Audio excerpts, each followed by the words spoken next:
जब रहीमन जी के लिखे थे उस पर भी लोगों को ध्यान चाहिए देना चाहिए, उस पर कोई नहीं बोलेगा। उन्होंने लिखा था कि उरंग तुरंग नारी नृपति नीच जाति हथियार, रहीमन इन्हें संभालिए पलटत लगे नबार।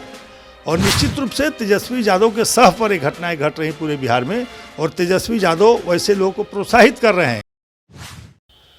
नमस्कार, इनसाइडर लाइव देख रहे हैं आप, और मैं हूं आपके साथ अमित झा। पूर्व मुख्यमंत्री जीतन राम मांझी ने रामचरितमानस को लेकर फिर एक बार एक विवादित बयान दिया है। उन्होंने कहा है कि रामचरितमानस में एक दो चौपाई को संशोधन करना चाहिए। हमारे साथ इन तमाम मुद्दों पर बात करने के लिए हमारे साथ मौजूद है बीजेपी के प्रवक्ता विनोद शर्मा। सर, रामचरितमानस पे जीतन राम मांझी ने एक बयान दिया है कि उस पर संशोधन होना चाहिए। देखिए, रामचरितमानस पर विवाद करना हमारी संस्कृति, हमारे धर्म पर विवाद करना है। और जीतन राम मांझी जी एक प्रमुख पद पर रहे हैं, मुख्यमंत्री रहे हैं बिहार के, या किसी को भी, शिक्षा मंत्री जी ने भी बातें जो कही उसके कई एक अर्थ निकलते हैं, वो समझ का फेर है। तो निश्चित रूप से अनर्थ ना निकाले किसी शब्द का। वो आदरणीय हमारे कवि तुलसीदास जी ने लिखा था जो आज नहीं है, और निश्चित रूप से उस ग्रंथ में जो अच्छाई है उनको नहीं दिख रही है, कुछ शब्द हैं उन पर नज़र जा रहा है। उन्होंने राम राज्य की कल्पना की, उसमें सारा वर्णन लिखा है रामचरितमानस, राम के ऊपर पूरा। तो उसमें तारीफ ही होती है, कुछ अंश पर कहीं न कहीं आपसी कहीं विवाद होता है जिसकी जगह नहीं है, क्योंकि उसके कई एक अर्थ निकलते हैं। अगर सही अर्थ जानना चाहेंगे तो उसके लिए विवाद का विषय है, मंच है।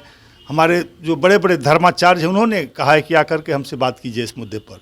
और निश्चित रूप से तुलसीदास जी ने जो कृति लिखी है वो एक अमूल्य कृति है, और किसी को अधिकार नहीं उसमें छेड़छाड़ करने का, क्योंकि उन्होंने लिखा है। तो उन रहते तो वो आप परमिशन देते। तो जब आपको लिखने का अधिकार नहीं तो मिटाने का अधिकार किसने दिया है। दूसरी बात है कि उसी तरह की एक आई है रहीम जी की कविता, उसको भी लोगों को देखना चाहिए। चूँकि हिंदू धर्मावलंबित है तुलसीदास जी, तो कुछ लोग ब्राह्मण से किसी धर्म से जोड़ के उनकी आलोचना करते हैं, उचित नहीं है। जब रहीमन जी के लिखे थे उस पर भी लोगों को ध्यान चाहिए देना चाहिए, उस पर कोई नहीं बोलेगा। क्योंकि अल्पसंख्यक समाज से आते हैं, उस पर वोट की राजनीति होने लगी। उन्होंने लिखा था कि उरंग तुरंग नारी नृपति नीच जाति हथियार, रहीमन इन्हें संभालिए पलटत लगे नबार। तो इसका भी अर्थ बहुत अनर्थ निकलेगा, लेकिन अब तो भी नहीं है कि उस पर आप चर्चा कीजिएगा, उस पर विवाद खड़ा कीजिएगा। तो ये निरर्थक विवाद है। सभी को समझना चाहिए कि राम राज्य की परिकल्पना बहुत बड़ी बात है। सब लोग चाहता है कि राम राज्य लागू हो, और राम ने जो आदर्श प्रस्तुत किया है विश्व में, वो उसका कोई सानी नहीं है, उसका कोई जोड़ा नहीं है। मुख्यमंत्री नीतीश कुमार इन दिनों लगातार समाधान यात्रा पे निकले हुए हैं, और बिहार में जो क्राइम ग्राफ है उस पर क्या कहेंगे। देखिए, आश्चर्यजनक लगता है कि माननीय मुख्यमंत्री जी, जो कहावत है कि रोम जल रहा था और नीरो बंसी बजा रहा था, वही हाल इनका है। आज पूरा बिहार करा रहा है अपराध से, डकैती, लूट, हत्या, बलात्कार से। सब लोग आतंकित हैं। 90 के दौर में लौटने लगा बिहार, और लोग जान रहे हैं कि अब कुछ भी मेरे साथ हो सकता है।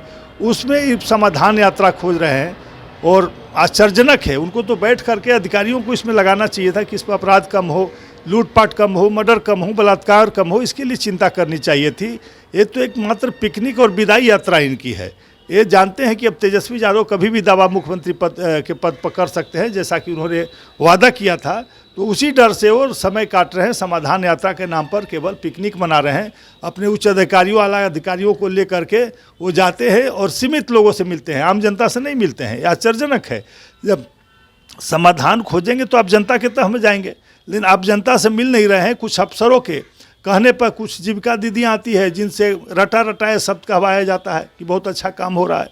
तो बिहार की जनता सारी बातों को दे रही है। मुख्यमंत्री जी को जवाब देना होगा आने वाले दिनों में, और जो एक छवि बनी थी भाजपा के साथ रह के, वो पूरी तरह से स्वाहा हो गई है। तेजस्वी यादव इन दिनों पिछली झारखंड के सीएम हेमंत सोरेन से मिले हैं। कल उन्होंने अरविंद केजरीवाल से मुलाकात की है। देखिए, तेजस्वी जी युवा हैं और उनके देश में पहचान की ज़रूरत है। अपना एक पहचान बना रहे हैं, लोगों के बीच में जा रहे हैं। लेकिन हमें लगता है कि केजरीवाल जी से मिलने का मुख्य कारण यही हो सकता है कि जिस तरह से उन्होंने राहुल गांधी को कह दिया कि हम आपको प्रधानमंत्री का उम्मीदवार मानते हैं, आपके साथ रहेंगे, उनके पिताजी ने भी कह दिया। दूसरी तरफ नीतीश जी को भी कह दिए है कि हम आने वाले दिनों में प्रधानमंत्री के लिए सबको तैयार करेंगे। तो हमें लगता है कि निश्चित रूप से उन्होंने केजरीवाल जी को भी यह कान में जरूर कहा होगा कि आप ही उपयुक्त उम्मीदवार हैं, दो राज्यों में सरकार आपकी है और हम लोग चाहते हैं कि आप अगला प्रधानमंत्री देश के हो। तो इन्हीं बातों को लेकर सबको झुंझुनाट थमाने का काम कर रहे हैं तेजस्वी यादव जी, सबको मूर्ख बना रहे हैं। और बड़े बड़े नेता इतने लोभी है कि उनके बहकावे में आकर के ट्विटर पर डाल रहे हैं कि हम तेजस्वी यादव से मिले और बात की है। तो बात क्या किया, सामाजिक और आर्थिक पक्ष की बात लिखते हैं तेजस्वी यादव जी। तो सामाजिक आर्थिक पक्ष तो ही ना होगा बिहार में कि यहाँ पर अपराधियों के हवाले हमने सरकार को कर दिया है। शराब और बालू के पैसे से माने बिहार सरकार का राजस्व निकाल कर अपने कार्यकर्ताओं और पार्टी में ला रहे हैं। तो यही रास्ता उनको भी दिखा रहे होंगे कि आने वाले दिनों में प्रधानमंत्री पद के लिए काफ़ी पैसे घूमने फिरने में खर्च होंगे। तो हमें लगता है कि इसी सब बातों पर चर्चा किए होंगे कि आप भी निर्भीक रहिए, अपराध से नहीं डरना है, अपराध होते रहेंगे, हमको कोई भय नहीं है यह कहने में कि बिहार अपराधों में अभी सर्वोपरि है। इन्हीं बातों पर उन्होंने चर्चा किया होगा और वही प्रधानमंत्री का उनको भी झुंझुना थमा के आए हैं। आरजेडी लगातार कह रही है कि बीजेपी छपरा कांड को जातीय राजनीति दे रही है। देखिए, इसमें कहने की ज़रूरत नहीं, सारी चीज़ समझने की ज़रूरत है। किस तरह से वहाँ एक जाति विशेष के लोगों को मारा गया, उस पर चर्चा नहीं कर रहे हैं कि हमारा प्रशासन फेल्योर था। कोई कार्रवाई बड़ी नहीं हुई है, वहाँ के जिलाधिकारी पर कार्रवाई नहीं हुई, एसपी पर कार्रवाई नहीं हुई। छोटे मोटे अधिकारियों को ट्रांसफ़र पोस्टिंग और सस्पेंड करते हैं, उससे काम नहीं चलेगा। और निश्चित रूप से तेजस्वी यादव के सह पर ये घटनाएं घट रही पूरे बिहार में। और तेजस्वी यादव वैसे लोगों को प्रोत्साहित कर रहे हैं ये कह करके कि हम माने जातीय वो भाजपा बदनाम कर रही है। इसमें भाजपा कहाँ थी है भाई? आपकी सरकार है, आपके हाथ में लॉ एंड ऑर्डर है, डीएम एसपी आपके हाथ में है। जो गलती करता है उस पर कार्रवाई कीजिए।